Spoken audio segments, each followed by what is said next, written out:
چرچا ہے، بول بالا ہے، یعنی لکھنؤ شہر کی تعریف کرتے ہیں۔ یہ ان کی دوسری مثنوی ہے میر حسن کی۔ ان دو یہ پورے خاندان کو بتانے سے میری مراد یہی تھی کہ دیکھیے میر حسن جن کی مثنوی اودھ کی نمائندہ مثنوی مانی جاتی ہے، ٹھیک ہے، اور پہلی اودھ کی پہلی نمائندہ مثنوی، ورنہ پھر بعد میں گلزار نسیم بھی ہے، زہر عشق بھی ہے۔ یہ خود اگر دیکھیں گے تو ان کے آباء و اجداد کا تعلق کہاں سے ہے؟ دہلی سے، اور دہلی سے انہوں نے رخت سفر باندھا ہے اودھ کے لیے، بچپنے میں آ گئے تھے۔ اسی طرح سے ایک اور بڑا شاعر ہے جس نے اردو قواعد یا اردو صرف و نحو اس زمانے میں اسے کہا جاتا تھا، اس پر بھی کتابیں لکھی ہیں۔ دریائے لطافت بہت مشہور کتاب ہے، اردو کی صرف و نحو کی شروعاتی کتابوں میں اس کا شمار ہوتا ہے۔ اسی طرح سے ہندوی زبان، ہندوستانی زبان جو ہے اس میں نثر کئی، ایک چھوٹی سی کہانی کہہ دیجئے جسے آپ، رانی کیتکی کی کہانی بھی اس نے لکھا ہے۔ پھر اردو میں بے نقط قصہ، بہت چھوٹا سا کتابچہ ہے جس میں سارے الفاظ ایسے استعمال کیے گئے ہیں جن میں نقطہ نہیں، بڑی بات ہے، دیکھیے یہ ذہانت کی بات ہے۔ اس کتاب کا نام ہے سلک گوہر، وہ بھی لکھی ہے۔ لکھنؤ دبستان کی جو امتیازات ابھی آپ لوگوں کو میں بیان کروں گا اس میں ایک نئی صنف کا ذکر ہوگا جسے صنف ریختی کہتے ہیں۔ جو لوگ جانتے ہیں، جاننا چاہیے آپ لوگوں کو، جان رہے ہوں گے، میں مان کے چل رہا ہوں سارے لوگ گریجویشن کر کے آئے ہیں، آپ لوگوں کا پی جی ہے۔ بہرحال جن لوگوں کو معلوم نہیں ہے صرف ان کے لیے یہ بات عرض کر دے رہا ہوں۔ اور ایک بات میں بار بار کرتا ہوں آپ لوگوں سے بارہا، کہ کئی بار مجھے تکرار نہ کرنی پڑے گی، اگر آپ لوگ اس میں یہ کریں کہ جہاں پر آپ کو زحمت آ رہی ہو تو کوئی بھی پوچھ سکتا ہے، اور اس میں کسی طرح کی ہچکچاہٹ دکھانے کی قطعاً کوئی ضرورت نہیں ہے۔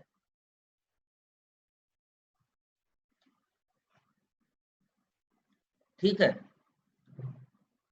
تو میں عرض کر رہا تھا ریختی، یہ رے، یہ خے تے یہ لگے گا، اور ریختہ میں آپ آ کی آواز آخر میں لگاتے ہیں، یعنی تے کے بعد چھوٹی ہے لگا دیتے ہیں۔ تو ریختہ اور ریختی بالکل الگ چیز ہیں۔ ریختہ اردو کا قدیم نام ہے، خصوصاً اردو شاعری کا، یہ بھی جان لیجیے۔ ریختہ کے تمہیں استاد نہیں ہو غالب، کہتے ہیں اگلے زمانے میں کوئی میر بھی تھا، یہاں سے ریختہ اردو شاعری مراد ہے، ریختہ کہا جاتا ہے۔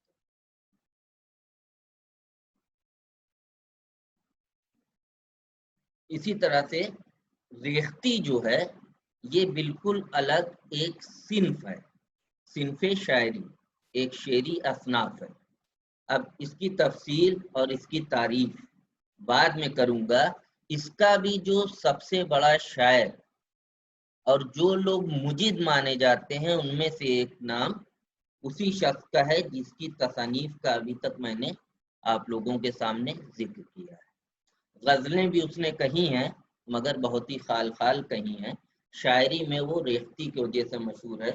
اور اتنے سب کارہائے نمایاں انجام دینے والا شخص کا نام ہے انشاء اللہ خان۔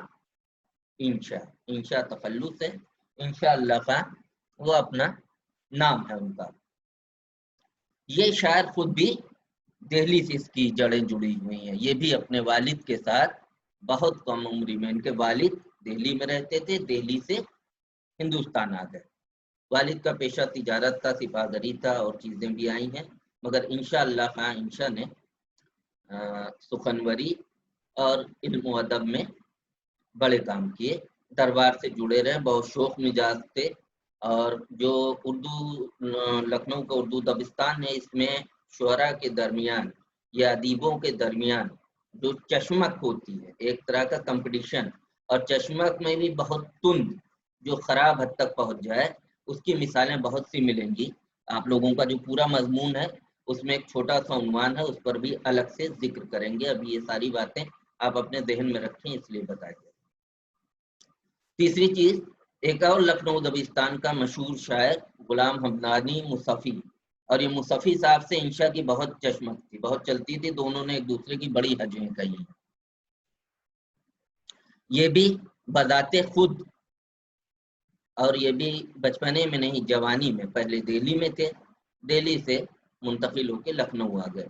آرزو لکھنوی اسی طرح دہلی سے لکھنؤ آئے، اور پھر میر تقی میر جیسا شاعر جس نے زندگی کا بڑا حصہ دہلی میں گزارا، اس کی شاعری میں دہلی کی جو پوری بدلتی ہوئی فضا ہے، ٹوٹتی ہوئی اقدار ہیں، مسلمانوں کی جو تہذیب ہے اس کی بکھرتی ہوئی جو ٹکڑے ہیں، ان سب کے نظارے اس کی شاعری میں دکھائی دیتی ہیں. اس کا غم دکھائی دیتا ہے. دلی کے تھے کوچے اوراق مصور تھے، جو شکل نظر آئی، تصویر نظر آئی. نادر شاہ کے حملے کے بعد کہہ رہا ہے شاید، پوری دلی کے افسوس ہے اس کو اس فضا کا. تو وہ بھی ہار مان کے آخر میں چلایا. دلی معاشی طور سے اور ثقافتی طور سے پوری ٹوٹ چکی تھی. لکھنؤ میں خوشحالی تھی. لکھنؤ چلے آئے. لکھنؤ میں بہت کم زندگی کا تقریباً 10 سال گزارا. وفات یہاں بھائی. کہنے کا مطلب یہ اس طرح سے، اور شعرا بھی. یہ میں نے چند آپ کو بڑے نام بتائے. اب یہ سوچئے کہ اتنے بڑے بڑے شعرا جہاں پر اکٹھا ہو جائیں. سودا اس میں سے بھول گیا تھا، سودا کو جوڑ لیجیے. قصیدے کا سب سے بڑا شاعر جسے مولانا محمد حسین آزاد نے اپنی کتاب آب حیات میں اردو قصیدے کا نقاش اول کہا ہے. اس میں کوئی شک نہیں ہے. قصیدوں کی تعداد کے لحاظ سے اور قصیدوں میں جو جوش ہوتا ہے، بلند آہنگی ہوتی ہے، جو قصیدے کی جمالیات ہوتی ہیں، اس کے لحاظ سے بھی سودا اردو شاعری کے سب سے بڑے قصیدہ نگار. یہ خود جو ہے میر سے پہلے لکھنؤ آ گئے تھے. تو اب آپ یہ سمجھ سکتے ہیں کہ ایک جگہ پر کسی ایک حلقے میں اتنے بڑے بڑے استاد شعرا، ٹھیک ہے، جمع ہو جائیں. کوئی قصیدے کا بادشاہ کہلاتا ہے، کوئی غزل میں خدائے سخن کہلا رہا ہے. انشا کا میں نے ذکر کیا ہے کہ کوئی شاید ان سے صنف چھڑی ہو، سب میں انہوں نے تبازمائی کی ہے. طبیعت ان کی تھوڑا سا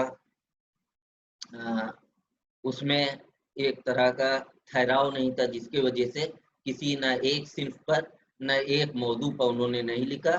مختلف موضوعات، مختلف اصناف پہ تبادمائی کی، مگر جس میں بھی کام کیا بہترین کام کیا، اپنی صنائی کے نمونے پیش کیے.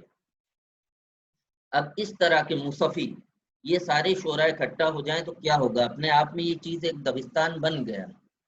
ہو گیا کہ نہیں؟ ادبستان ایک اسکول اپنے آپ میں تیار ہو جاتا ہے.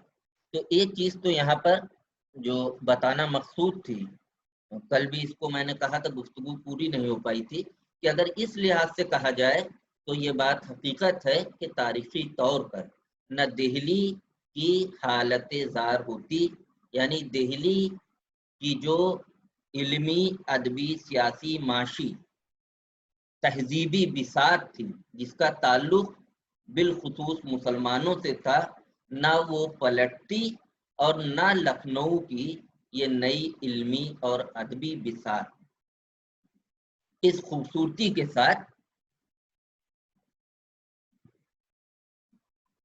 فرش لکھنؤ پر بچ جاتی. ٹھیک ہے، ہوتا لکھنؤ دبستان تب بھی ہوتا، مگر اتنی رونقیں نہ ہوتی جو دکھائی دے رہی. اور وہاں سے شعرا نے رخت سفر کیوں کیا؟ زیادہ تر لوگوں نے، میں نے کہا شاعری وغیرہ بھی اس وقت باقاعدہ ایک پیشہ ہوا کرتی تھی. سودا کا جب آپ کلام پڑھیں گے تو جو اتنا انہوں نے تضحیک روزگار، آپ لوگوں نے سودا کا قصیدہ تو پڑھا ہوگا نا. بی اے جس نے یہاں سے کیا کم تو اس نے تو پڑھائی ہے ہر حال میں. اور ایک نہیں، ایک سے زیادہ انہوں نے تضحیک روزگار، اپنے زمانے کا مضحکہ ہو، سر آواز نہیں آ رہی ہے. اپنے زمانے پر مذاق کرنا، طنز کرنا، جسے کہتے ہیں تضحیک. حجو کا ایک فارم ہے، حجو کرنا، برائی کرنا. تضحیک روزگار زمانے کی جس عہد میں یا جس جگہ پر رہ رہا شاعر، وہاں کی برائی کرے.